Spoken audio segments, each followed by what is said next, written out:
بسم الله الرحمن الرحيم.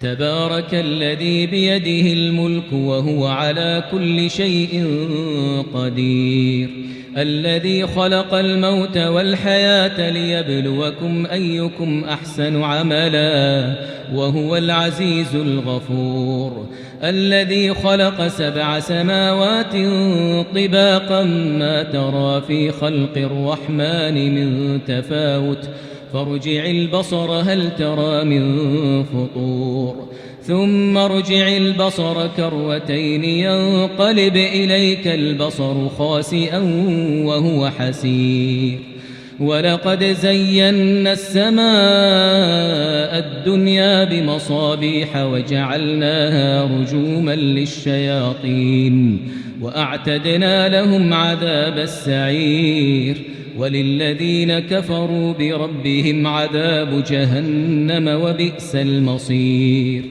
إذا ألقوا فيها سمعوا لها شهيقا وهي تفور تكاد تميز من الغيظ كلما ألقي فيها فوج سألهم خزنتها ألم يأتكم نذير قالوا بلى قد جاءنا نذير فكذبنا وقلنا ما نزل الله من شيء إن أنتم إلا في ضلال كبير، وقالوا لو كنا نسمع أو نعقل ما كنا في أصحاب السعير، فاعترفوا بذنبهم فسحقا لأصحاب السعير. إن الذين يخشون ربهم بالغيب لهم مغفرة وأجر كبير، وأسروا قولكم أو اجهروا به إنه عليم بذات الصدور. ألا يعلم من خلق وهو اللطيف الخبير، هو الذي جعل لكم الأرض ذلولا فامشوا في مناكبها وكلوا من رزقه وإليه النشور.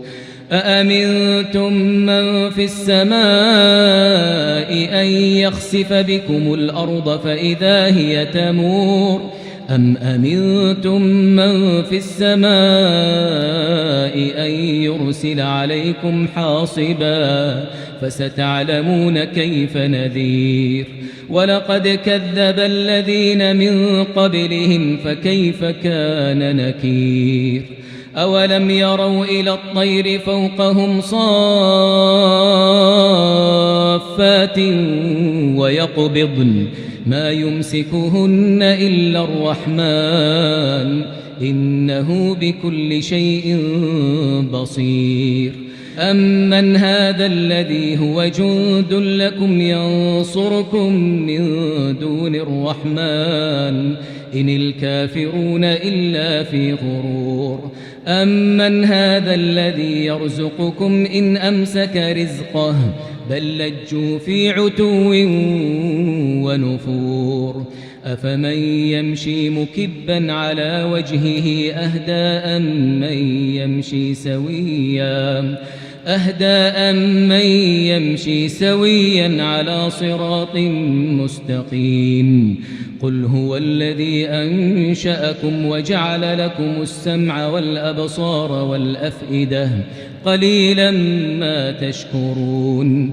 قل هو الذي ذرأكم في الأرض وإليه تحشرون.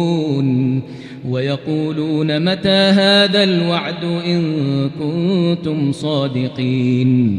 قل إنما العلم عند الله وإنما أنا نذير مبين. فلما رأوه زلفة سيئت وجوه الذين كفروا وقيل هذا الذي كنتم به تدعون قل أرأيتم إن أهلكني الله ومن معي أو رحمنا فمن يجير الكافرين من عذاب أليم قل هو الرحمن آمنا به وعليه توكلنا فستعلمون من هو في ضلال مبين قل أرأيتم إن أصبح ماؤكم غورا فمن يأتيكم بماء